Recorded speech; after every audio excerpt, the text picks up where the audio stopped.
जय हिंद साथियों, आप सभी का स्वागत करता हूं आप सभी के अपने चैनल टारगेट सिलेक्शन में। साथियों, एसएससी जीडी की परीक्षा को पूरी तरीके से कंप्लीट करने के लिए और फिनिश करने के लिए और आपके एग्जाम को साथियों क्रैक करवाने के लिए आज की इस वीडियो में साथियों जीके के आप ऐसे 100 सवाल देखेंगे जिन क्वेश्चंस को आपको साथियों जरूर देखना चाहिए। यानी कि अगर साथियों आप इन सवालों को देख लेते हैं और इन प्रश्नों से संबंधित जो जानकारी मैं आपको बताऊंगा वो अगर आप लोग देख लेते हैं तो आपका पेपर साथियों बहुत आराम से क्रैक हो जाएगा।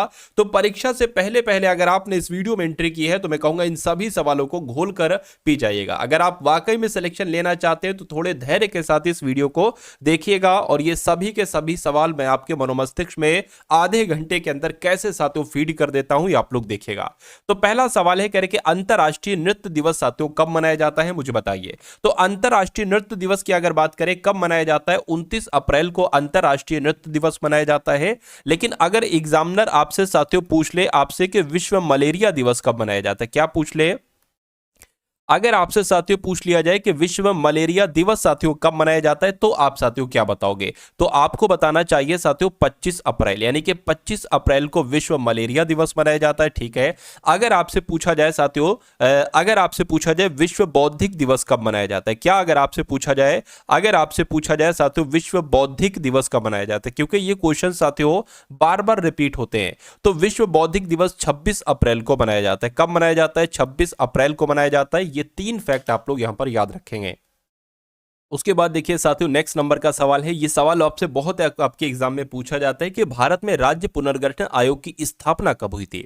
इससे पहले साथियों मैं आपको बता देना चाहता हूं कि अगर आप वाकई में एसएससी जीडी 2024 वाले 25 वाले एग्जाम को क्रैक करना चाहते हैं तो इन 3 पीडीएफ को आप लोग साथियों जरूर पढ़कर जाइएगा। अगर पूरा नहीं पढ़ सकते तो आधा पढ़ लीजिएगा, लेकिन पढ़कर जरूर जाइए, क्योंकि यहां पर आपको साथियों पिछली सभी शिफ्ट के पिछली शिफ्ट का आपको सॉल्यूशन दिया जा रहा है। और आपको भी पता है कि भाई साहब एग्जामिनर अब नए सवाल नहीं बनाता है, वो पिछली शिफ्ट में से डिक्टो क्वेश्चन उठा लेता है। तो यहां से आपके जीके के, हिंदी के, रीजनिंग के, मैथ के ये सारे क्वेश्चंस आपको देखने को मिलेंगे। और मैं कहूंगा पिछली शिफ्टों में से तो एग्जामिनर तकरीबन 50% के आसपास क्वेश्चंस पूछता है। उसके अलावा आपको साथियों 10 पेपर का सॉल्यूशन दिया जा रहा है, यानी कि जैसे आपका पेपर आएगा नहीं इस बार 80 क्वेश्चन का, वैसे आपको 10 पेपर का साथियों सॉल्यूशन दिया जा रहा है। इसमें भी हिंदी होगी, जीके होगी, रीजनिंग होगी, मैथ होगी। और बच्चों को जीके में बड़ी दिक्कत है, तो जीके में अगर आपको स्कोर ज्यादा करना है, ज्यादा से ज्यादा क्वेश्चंस करना है, तो आपको साथियों करंट अफेयर के सवाल करना होंगे। तो करंट अफेयर के सवाल साथियों मैंने 1000 तकरीबन लिए हैं, पूरे साल के 1000 टॉप लेवल के क्वेश्चन। तो जो भी 5 से 6 क्वेश्चन आएंगे वो इसी पीडीएफ में से आपको देखने को मिल जाएंगे। तो ये पीडीएफ आपको सिर्फ और सिर्फ 45 रुपए में दी जा रही है साथियों। डिस्क्रिप्शन में लिंक है एसएससी जीडी पीडीएफ का, उस लिंक पर जाकर आप इस पीडीएफ को साथियों पेमेंट करके प्राप्त कर लेंगे। ठीक है ना। चलिए अब बात करते हैं इस सवाल की, यानी कि भारत में राज्य पुनर्गठन आयोग की स्थापना कब हुई थी। तो 1953 में ही साथियों हुई थी, आपको मालूम होना चाहिए। जिनका आंसर ऑप्शन नंबर बी है, तो मैं कहूंगा आंसर आपका बिल्कुल करेक्ट है। अगला सवाल आपकी स्क्रीन पर कह रहे हैं कि भारत में राजनीतिक शब्दावली में आया राम गया राम की अभिव्यक्ति किसकी व्याख्या के लिए लोकप्रिय है। तो किसकी व्याख्या के लिए साथियों लोकप्रिय है, ये आपसे यहां पर पूछा जा रहा है, ये आप लोगों को यहां पर साथियों बताना है। तो गया लाल इसका सही जवाब हो जाएगा। क्या साथियों? गया लाल इस सवाल का यहां पर बिल्कुल आपका सही जवाब हो जाएगा। उसके बाद देखिए एक अलग आंध्र प्रदेश, एक अलग आंध्र के लिए हुए आंदोलन को क्या कहा जाता है। तो एक अलग आंध्र के लिए हुए आंदोलन को क्या कहा जाता है? विशाल आंध्र, ठीक है ना, विशाल आंध्र आंदोलन कहा जाता है। यह भी आपको साथियों मालूम होना चाहिए। अगला देखिए कह रहे कि 1913 में साहित्य के लिए नोबेल पुरस्कार प्राप्त करने वाले पहले भारतीय का नाम आपसे यहां पर पूछा जा रहा है, मुझे बता दीजिए। देखिए रविन्द्रनाथ टैगोर की जब हम बात करते हैं तो रविन्द्रनाथ टैगोर को 1913 में साहित्य के लिए नोबेल पुरस्कार दिया गया था। इनकी किस रचना के लिए नोबेल पुरस्कार दिया गया था? तो साथियों गीतांजलि के लिए दिया गया था। क्या? गीतांजलि के लिए इनको साथियों नोबेल पुरस्कार दिया गया था। ये जानकारी आप लोगों को यहां पर मालूम होना चाहिए भाई। बहुत बढ़िया, वेरी गुड क्लास। अच्छा, उसके अलावा अगर बात करें आपसे यह सवाल पूछ लिया जाए कि 1968 में जो चिकित्सा के क्षेत्र में नोबेल पुरस्कार दिया गया था, क्या चिकित्सा के क्षेत्र में 1968 में जो नोबेल पुरस्कार दिया गया था वो किसको दिया गया था? क्या अगर आपसे ये सवाल पूछ ले वो किसको दिया गया था, तो वो साथियों हरगोविंद खुराना को दिया गया था। किसको? हरगोविंद खुराना को दिया गया था। ये भी आप लोगों को यहां पर मालूम होना चाहिए। देखिए जितना आपको पढ़ा रहा हूं ना, जो आपको पढ़ा रहा हूं वो आप लोग यहां पर ध्यान रखेंगे। उसके अलावा साथियों 1983 की अगर हम बात करते हैं, 1983 की अगर बात करें तो भौतिक विज्ञान में जो नोबेल पुरस्कार दिया गया था, क्या भौतिक विज्ञान में जो नोबेल पुरस्कार दिया गया था वो किसको दिया गया था? तो यह भी आप लोगों को मालूम होना चाहिए, चंद्रशेखर को दिया गया था। क्या? ठीक है ना, चंद्रशेखर को दिया गया था। यह भी आप लोगों को याद रखना है। अगला सवाल आपकी स्क्रीन पर करके, खिलाफत आंदोलन का नेतृत्व किसने किया था बताइए?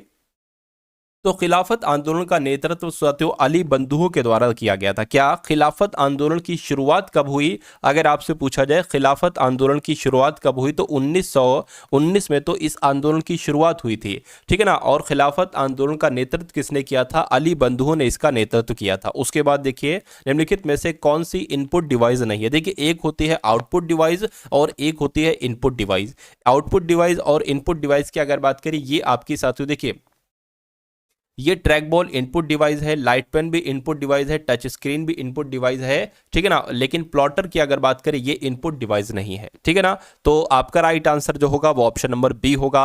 देखिए इनपुट डिवाइस क्या होता है, जैसे कि माउस जो है ना, माउस इनपुट डिवाइस है, क्योंकि आपने बाहर से टच किया और इंस्ट्रक्शन जो है वो अंदर की तरफ गया। उसी प्रकार कीबोर्ड की अगर बात करें तो कीबोर्ड भी आपका साथियों क्या है, एक इनपुट डिवाइस है, ठीक है ना। लेकिन मॉनिटर की अगर हम बात करते हैं तो मॉनिटर आपका आउटपुट डिवाइस हो जाएगा।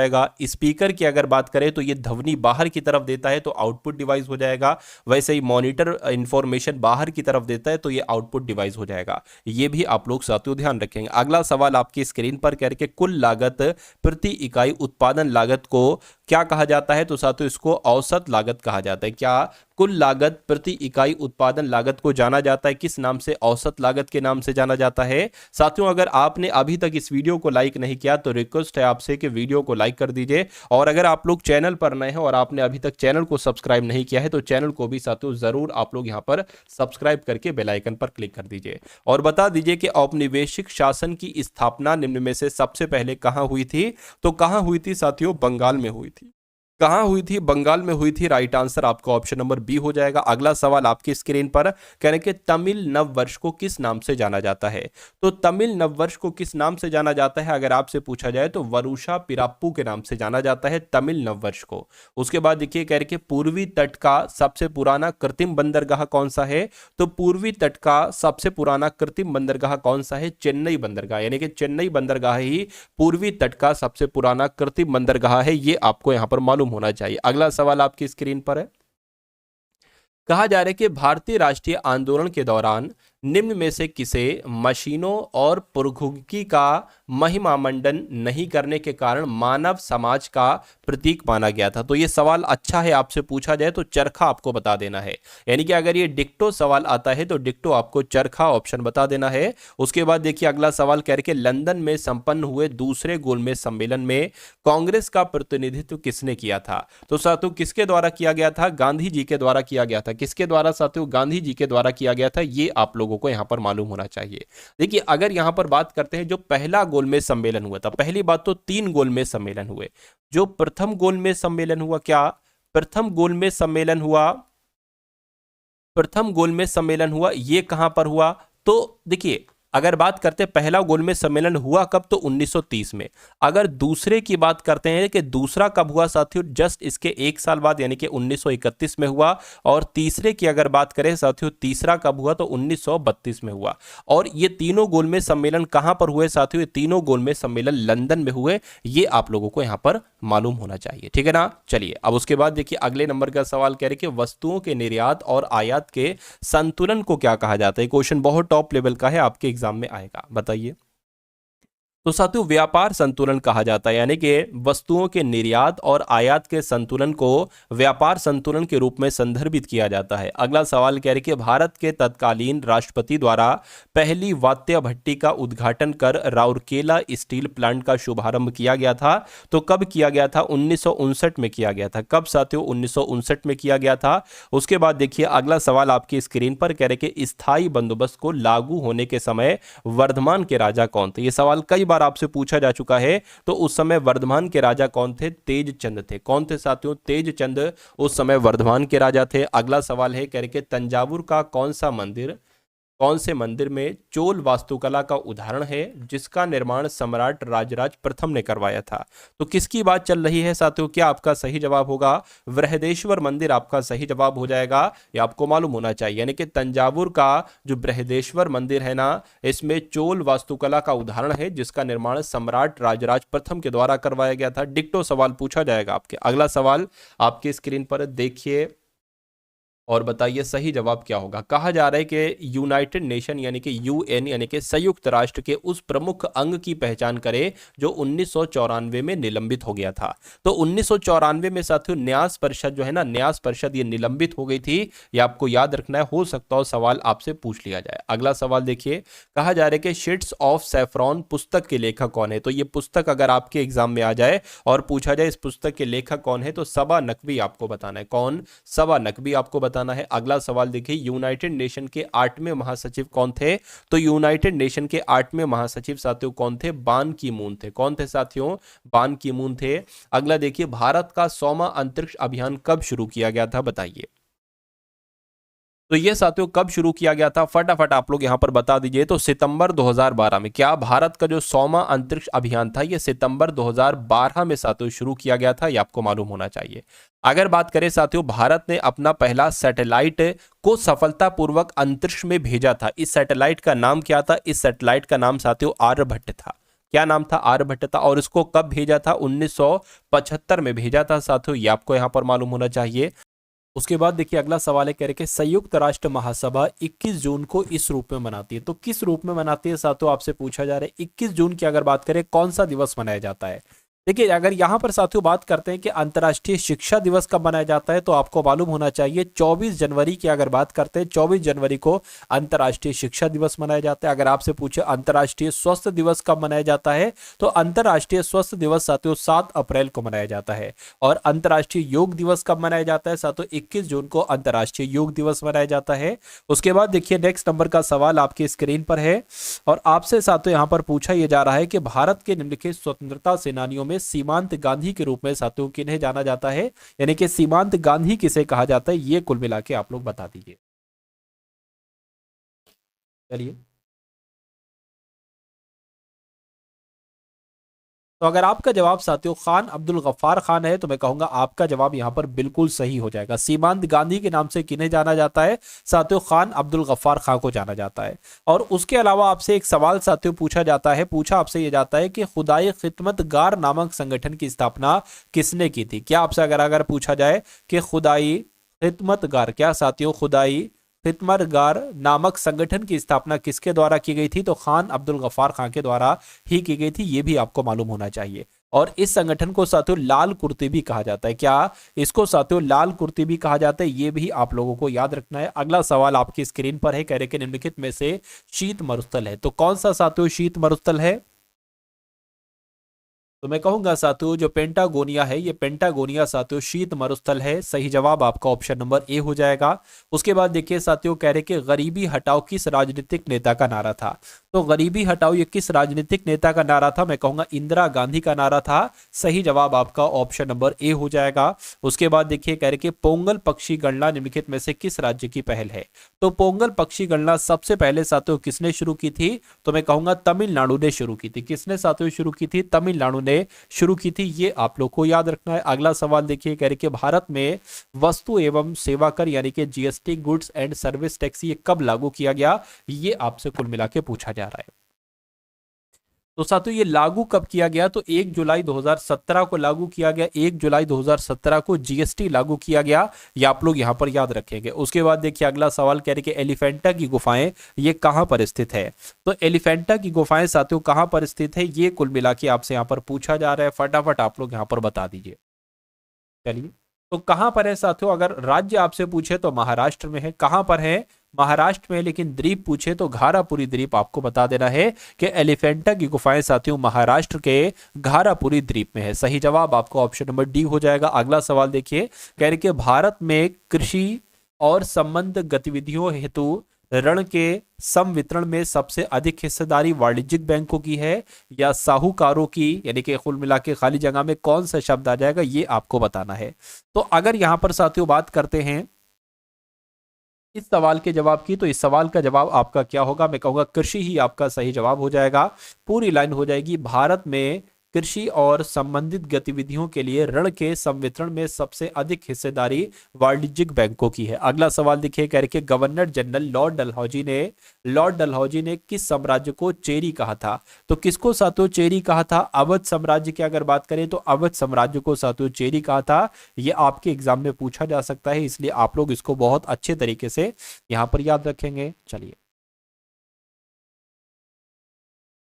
अब उसके बाद बात करते हैं साथियों नेक्स्ट नंबर के सवाल की। कहा जा रहा है कि 1974 में जो रेलवे हड़ताल का नेतृत्व किया था वो किसके द्वारा किया गया था। तो किसके द्वारा किया गया था? जॉर्ज फर्नांडिस के द्वारा किया गया था। जॉर्ज फर्नांडिस के द्वारा किया गया था, ये आप लोगों को यहाँ पर साथियों याद रखना है। अगला सवाल देखिए आपके स्क्रीन पर, कह रहे कि पहली यात्री रेलवे ट्रेन बॉम्बे और ठाणे के बीच कब चलाई गई थी। तो कब चलाई गई थी साथियों? 1853 में चलाई गई थी। 1853 में चलाई गई थी। उसके बाद देखिए कह रहे कि निम्नलिखित में से कौन लंदन में पहले गोलमेज सम्मेलन में शामिल नहीं हुआ था। तो 1930 में साथियों जो पहला गोलमेज सम्मेलन हुआ था कहां पर? लंदन में हुआ था। इसमें कौन शामिल नहीं हुआ था? कांग्रेस ने इसमें भाग नहीं लिया था। यह आप लोगों को याद रखना है, सवाल आपके एग्जाम में पूछा जा सकता है। उसके बाद देखिए कह रहे कि भारत का सबसे बड़ा नदी द्वीप यानी कि माजुली नदी द्वीप ये कहां पर है। तो ये किस नदी पर है? ये ब्रह्मपुत्र नदी पर है। कहां पर है साथियों? ये ब्रह्मपुत्र नदी पर है। सही जवाब आपका ऑप्शन नंबर बी हो जाएगा। अगला सवाल देखिए, कहने के साथियों प्राचीन स्मारकों और पुरातात्विक स्थलों और अवशेष अधिनियम 1958 के अनुसार कोई भी संरचना, मूर्तिकला, शिलालेख आदि जो कम से कम वर्षों से अस्तित्व हो, यानी कि कितने वर्षों से अस्तित्व हो, इसको प्राचीन कहा जाता है। तो मैं कहूंगा 100 वर्षों से अस्तित्व में अगर कोई चीज है तो उसको प्राचीन कहा जाता है। सही जवाब आपका ऑप्शन नंबर सी हो जाएगा। अगला सवाल देखिए आपकी स्क्रीन पर, कहने के भारत का सबसे बड़ा सार्वजनिक क्षेत्र का बैंक कौन सा है। तो भारत का सबसे बड़ा सार्वजनिक क्षेत्र का बैंक कौन सा है साथियों? आप लोग ध्यान रखेंगे, स्टेट बैंक ऑफ इंडिया है। क्या है साथियों? स्टेट बैंक ऑफ इंडिया है। उसके बाद देखिए कहा जा रहा है कि एशियाई विकास बैंक का मुख्यालय कहां पर है, बताइए। एशियाई विकास बैंक का मुख्यालय अगर बात करें साथियों कहां पर है? फिलीपींस में है। कहां पर है साथियों? फिलीपींस में है। ये आप लोगों को मालूम होना चाहिए। उसके बाद देखिए साथियों अगले नंबर का सवाल कह रहे कि ऊंट को रेगिस्तान का जहाज कहा जाता है। इस धारणा से लिया गया, यानी कि अगर बात करें साथियों ऊंट को रेगिस्तान का जहाज कहा जाता है, ऊंट स्तनधारी होते हैं इसलिए, ठीक है, ये वजह तो नहीं है। ऊंट का कुबड़ होता है इसलिए ये वजह भी नहीं है। ऊंट का उपयोग रेगिस्तान में परिवहन के रूप में किया जाता है इसलिए कहा जाता है ऊंट को रेगिस्तान का जहाज। तो मैं कहूंगा बिल्कुल इस वजह से ही साथियों ऊंट को रेगिस्तान का जहाज कहा जाता है। अगले नंबर का सवाल आपकी स्क्रीन पर है। कहा जा रहा है कि 1962 में भारत चीन युद्ध के दौरान त्यागपत्र देने वाले मंत्री का नाम बताइए। तो साथियों क्या मंत्री का नाम था आप लोगों को मालूम होना चाहिए। क्वेश्चन ये इंपॉर्टेंट है, यानी कि वी के कृष्णा मेनन आप लोगों को मालूम होना चाहिए। 1962 में भारत चीन युद्ध के दौरान त्यागपत्र देने वाले मंत्री कौन थे? तो वी के कृष्णा मेनन थे। अगला सवाल आपकी स्क्रीन पर कह रहे कि प्रसिद्ध संगाई उत्सव पूर्वोत्तर भारत के किस राज्य के द्वारा आयोजित एक वार्षिक सांस्कृतिक उत्सव है। तो किसकी बात चल रही है साथियों? मणिपुर की बात चल रही है। मणिपुर आपका सही जवाब हो जाएगा। अगला सवाल है कह रहे कि 1922 में गांधी जी के द्वारा असहयोग आंदोलन स्थापित करने के मुख्य कारण क्या था, यानी कि किस वजह से साथियों गांधी जी के द्वारा असहयोग आंदोलन शुरू किया गया था। कुल मिला के आपसे यहां पर ये पूछा जा रहा है। तो क्या कारण है? उत्तर प्रदेश में चौरी चौरा पुलिस स्टेशन में उग्र भीड़ द्वारा आग लगा दी गई थी, ठीक है ना, गांधी जी द्वारा। अच्छा, स्थगित जो किया गया था इसकी वजह पूछी जा रही। आंदोलन लक्ष्य प्राप्त करने के बाद समाप्त हुआ था। गांधी जी गंभीर रूप से बीमार थे, गांधी जी को गिरफ्तार किया गया था। तो मैं कहूंगा साथियों स्थगित किस लिए किया गया था? क्योंकि उत्तर प्रदेश में चौरी चौरा पुलिस स्टेशन में उग्र भीड़ के द्वारा आग लगा दी गई थी, इसलिए इस आंदोलन को रोकना पड़ा था। अगला देखिए कह रहे कि भारत में कितने संगठन संयुक्त राष्ट्र के अंग हैं। तो भारत में साथियों 26 संगठन संयुक्त राष्ट्र के अंग है। राइट आंसर आपका डी होगा।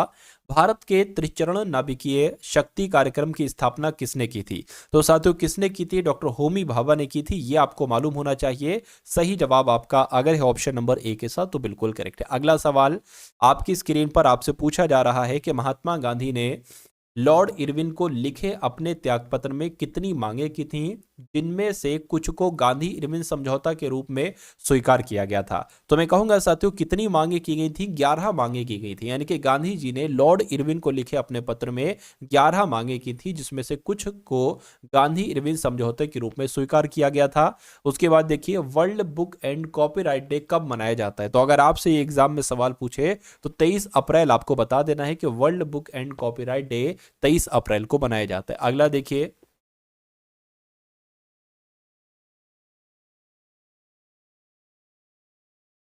1920-22 में असहयोग आंदोलन को नेतृत्व किसने किया था। तो साथियों महात्मा गांधी जी के द्वारा इसका नेतृत्व किया गया था। सही जवाब आपका ऑप्शन नंबर डी होगा। उसके बाद देखिए भारतीय राष्ट्रीय कांग्रेस के पहले मुस्लिम अध्यक्ष कौन थे।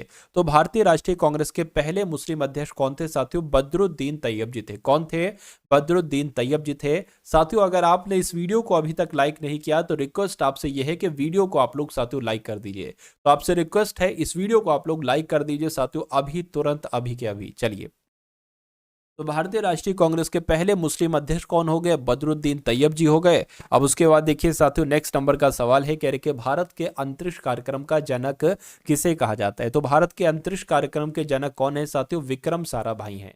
कौन है भारत के अंतरिक्ष कार्यक्रम के जनक, विक्रम साराभाई हैं। अगला देखिए भारत ने अपने पहले परमाणु बम का परीक्षण कब किया था।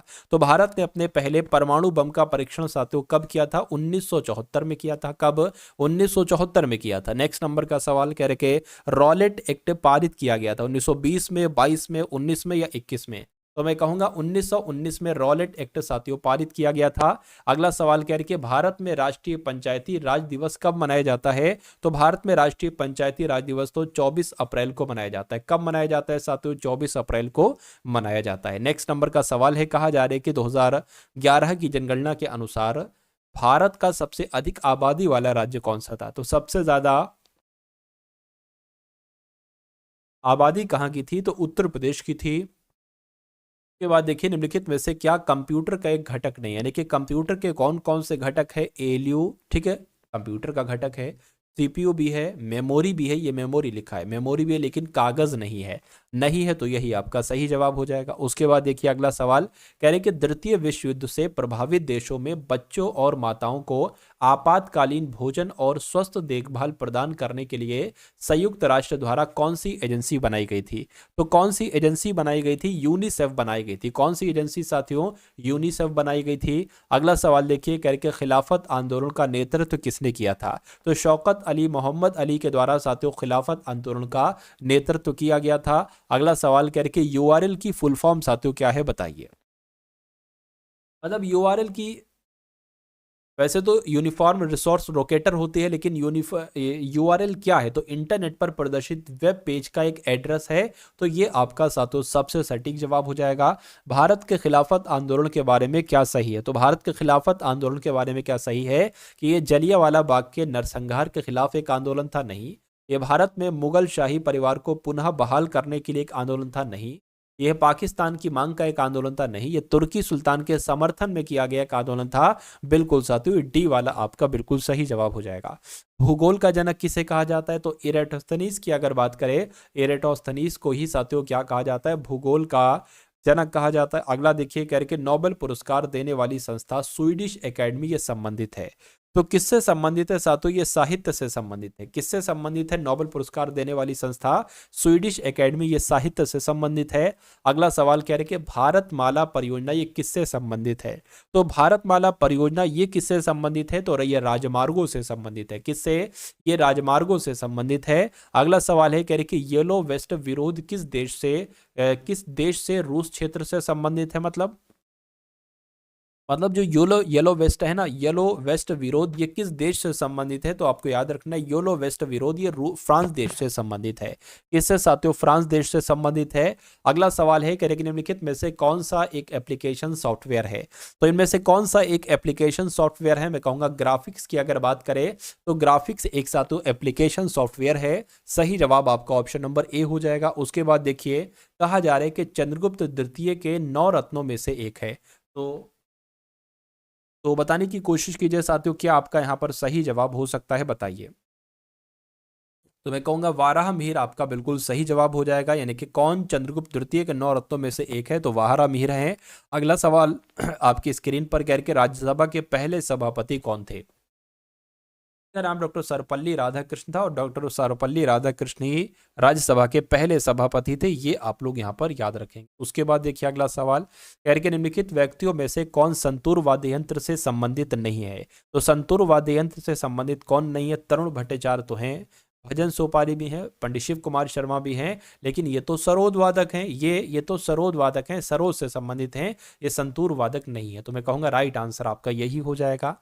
अंतर सरकार संधि आधारित संगठन कौन सा है जिसका मुख्यालय भारत में स्थित है? तो साथियों आई से आपका यहाँ पर राइट आंसर हो जाएगा। उसके बाद देखिए करके ऐसा माना जाता है कि भारतीय अंतरिक्ष कार्यक्रम कब भारत सरकार द्वारा इनकोस्पार की स्थापना के साथ शुरू किया गया था? तो 1962 यहाँ पर साथियों खाली जगह में आपका आ जाएगा। क्या 1962 यहाँ पर साथियों आ जाएगा? अब उसके बाद देखिए कह रहे कि संघ के मंत्री परिषद में कितने मंत्री शामिल किए जा सकते हैं? तो संघ के मंत्री परिषद में कितने मंत्री शामिल किए जा सकते हैं? लोकसभा के कुल सदस्यों के 15%, तो बिल्कुल साथियों लोकसभा के कुल सदस्यों के 15% ही संघ के मंत्री परिषद में मंत्री शामिल किए जा सकते हैं। राष्ट्रीय ग्रामीण स्वास्थ्य मिशन ये किस वर्ष में शुरू किया गया था? तो ये साथियों कब शुरू किया गया था? ये तो 2005 में शुरू किया गया था। क्या राष्ट्रीय ग्रामीण स्वास्थ्य मिशन ये कब शुरू किया गया था? 2005 में शुरू किया गया था। अगला सवाल देखिए कह रही कि मात्रा के संदर्भ में विश्व की सबसे बड़ी मीठे जल की झील कौन सी है? तो मुझे बताइए। सुपीरियर झील की अगर बात करते हैं साथियों, तो ये विश्व की सबसे बड़ी मीठे जल की झील है। राइट आंसर आपका ऑप्शन नंबर बी होगा। अगला सवाल आपकी स्क्रीन पर है, यानी कि एनफील्ड राइफल्स लाने के लिए कौन उत्तरदायी है जिनमें चर्बी वाले कारतूसों का उपयोग होता था, जो 1857 के विद्रोह का तात्कालिक कारण बना था? तो इस सवाल का जवाब साथियों हेनरी हार्डिंग आपका सही जवाब हो जाएगा, हेनरी हार्डिंग। उसके बाद देखिए इंटरपोल के मुख्यालय के बारे में साथियों आपसे पूछा जा रहा है। इंटरपोल का मुख्यालय साथियों कहां पर है? ये भी आपको मालूम होना चाहिए साथियों, कहां पर है फटाफट आप लोग बताइए। चलिए, तो इंटरपोल का मुख्यालय कहां पर है साथियों? फ्रांस में है, ये आपको मालूम होना चाहिए। अगला सवाल कह रहे कि हम्पी का विरूपाक्ष मंदिर कहाँ, ये किसे समर्पित है? तो हम्पी का विरूपाक्ष मंदिर तो साथियों भगवान शिव को समर्पित है। किसको समर्पित है? आप लोगों को मालूम होना चाहिए साथियों, भगवान शिव को समर्पित है। अगला सवाल आपकी स्क्रीन पर कह रहे कि किसी भारतीय राज्य के पास ताप ऊर्जा से सर्वाधिक शक्ति उत्पादन क्षमता, ठीक है ना, उत्पादन क्षमता है, तो किस राज्य की बात चल रही है? क्या आपका साथियों राइट आंसर होगा? तो महाराष्ट्र आपका यहाँ पर बिल्कुल करेक्ट आंसर हो जाएगा, यानी कि महाराष्ट्र के पास ताप ऊर्जा से सर्वाधिक शक्ति उत्पादन क्षमता है। अगला देखिए कह रहे निम्नलिखित में से किस एक न्यूक्लियर रिसर्च रिएक्टर का संचालन भाभा परमाणु अनुसंधान केंद्र द्वारा किया गया है? तो साथियों क्या आपका यहाँ पर राइट आंसर हो सकता है? तो ध्रुव आपका यहाँ पर बिल्कुल सही जवाब हो जाएगा। अगला सवाल देखिए आपकी स्क्रीन पर, नाट्य शास्त्र जो कि एक नाटकीय कला है, नाटकीय कला के विषय में एक प्रसिद्ध ग्रंथ है, तो साथियों ये किसके द्वारा लिखित है नाट्य शास्त्र? तो ये तो भरत मुनि के द्वारा लिखित है। राइट आंसर आपका ऑप्शन नंबर बी होगा। उसके बाद देखिए कहा जा रहा है कि भारतीय संविधान का कौन सा अनुच्छेद सार्वजनिक रोजगार में समान अवसर अधिकार प्रदान करता है? तो जो अनुच्छेद 16 है ना, ये साथियों रोजगार में समान अवसर प्रदान करता है। अगला देखिए कहा जा रहा है कि प्रथम आईसीसी T20 क्रिकेट विश्व कप का खिताब किस देश ने जीता था? तो अपने भारत देश ने जीता था, ये भी आप लोगों को याद रखना है। WWW के आविष्कारक कौन है? तो टिम बर्नर्स ली। कौन है साथियों? WW यानी कि वर्ल्ड वाइड वेब के आविष्कारक कौन है? टिम बर्नर्स ली हैं। भारत के कौन से राज्य में कोयले का सर्वाधिक भंडार है? तो मैं कहूंगा झारखंड आपका सही जवाब हो जाएगा। उसके बाद देखिए भारत में पहली यात्री रेलगाड़ी का संचालन किसके बीच हुआ था? तो साथियों बंबई और ठाणे के बीच हुआ था। राइट आंसर आपका अगर है ऑप्शन नंबर डी के साथ, तो मैं कहूंगा आंसर आपका बिल्कुल करेक्ट है।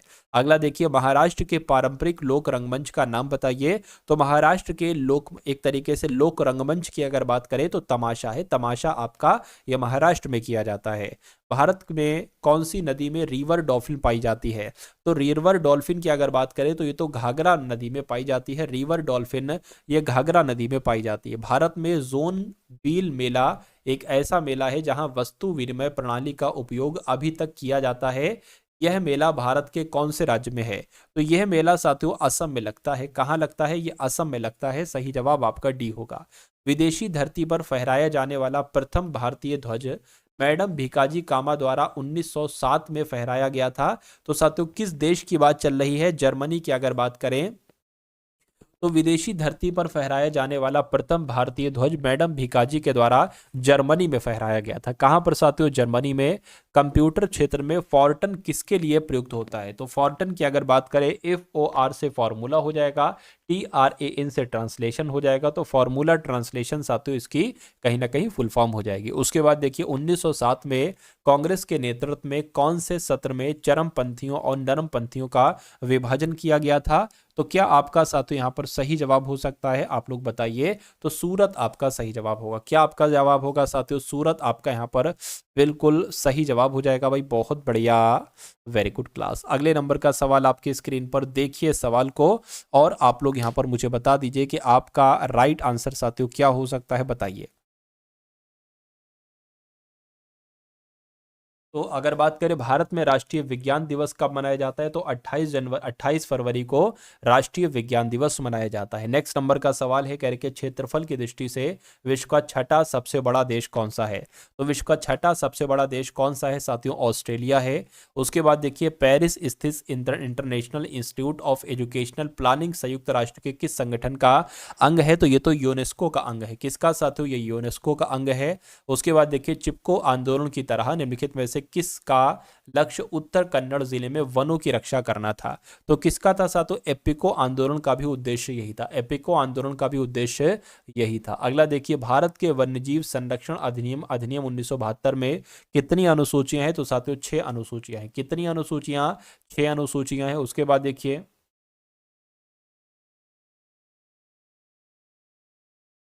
कहा जा रहा है कि सैनिक विद्रोह के दौरान गवर्नर जनरल कौन थे? तो उस समय गवर्नर जनरल कौन थे साथियों सैनिक विद्रोह के दौरान? ये आपको बताना है। तो लॉर्ड कैनिंग थे। कौन थे साथियों?